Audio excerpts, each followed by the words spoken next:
Welcome back to the channel, and I wanted to do a different kind of video today about a topic I've been thinking of a lot as I've gotten back to recording a new project, and it's something that I believe very passionately from intermediate to advanced guitarists, and that is no one can play like you better than you.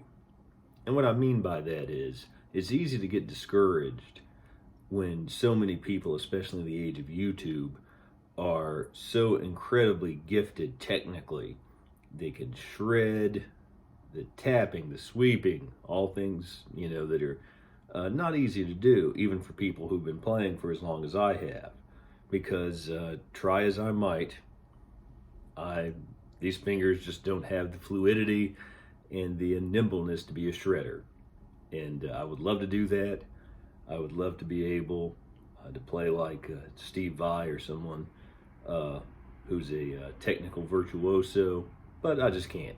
And I've learned to accept that, and that is fine, because no one can play like you as well as you.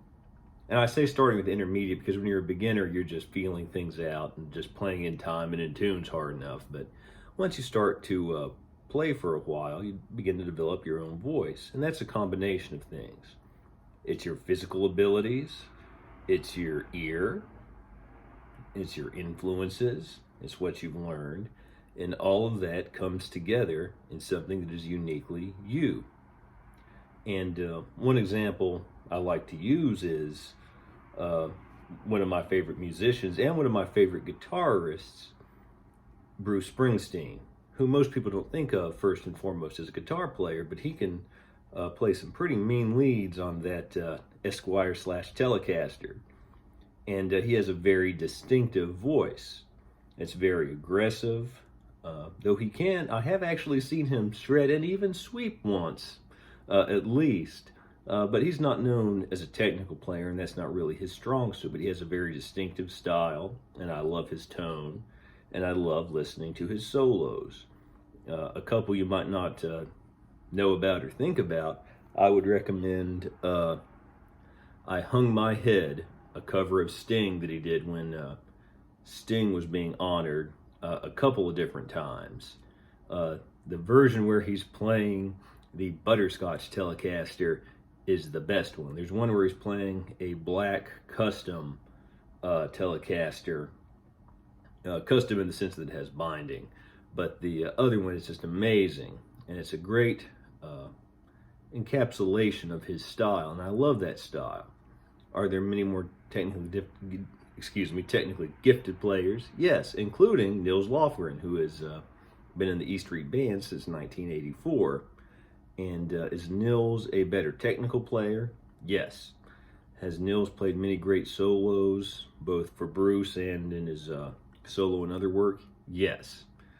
And I do love listening to Nils, but I would rather listen to Bruce, because no one sounds like Bruce but Bruce. And that applies to other areas of music.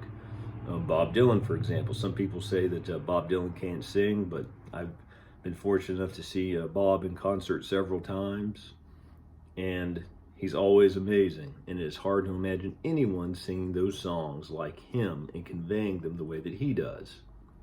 And that goes for each and every one of us.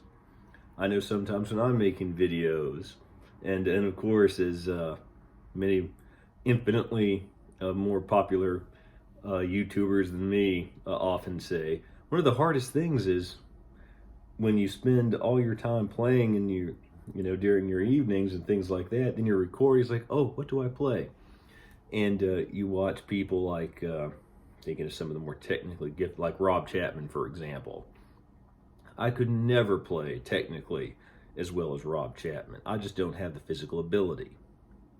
But that in mind, when I sit down to do a video, I'm thinking, well, most people can't play as well as Rob Chapman, and they might benefit from the perspective of listening to both the opinions and the playing of someone with some of these guitars and pedals and amps that's not a extraordinarily skilled technical player, someone who's just a standard rock and blues player. And I also point to all the people who are some of the greatest guitarists of all time who aren't great technical players. Again, when you're wanting to impress people, it's always great to shred, but who could beat Mike Campbell, for example?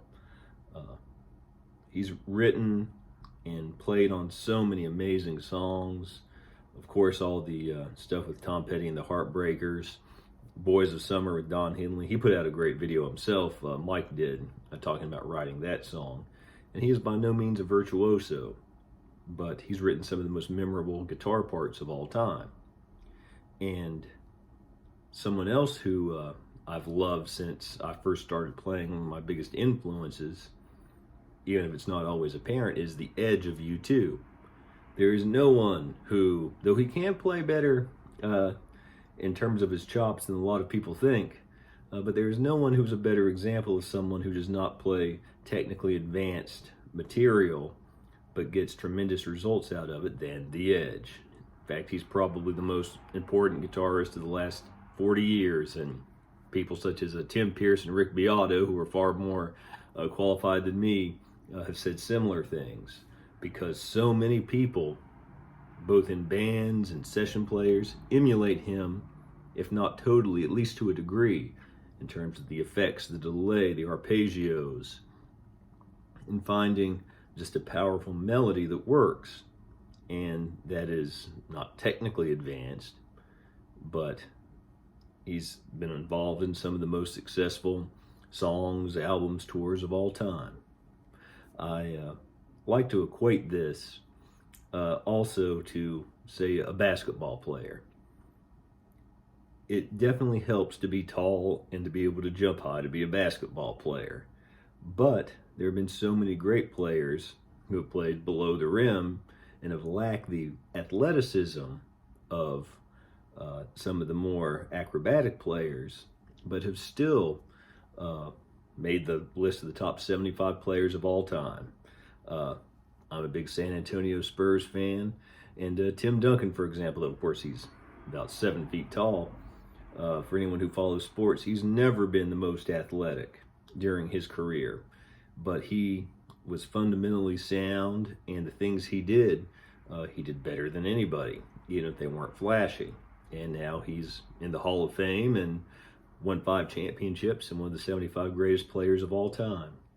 So, equating that back to music, just because you can't shred or you can't play some advanced two-handed tapping thing across 6 strings or 7 strings or 8 strings like some of the extraordinarily sophisticated players, doesn't mean you don't have tremendous contributions. Neil Young is someone else who's influenced me tremendously, and they talk about Cinnamon Girl being a one-note solo over and over again.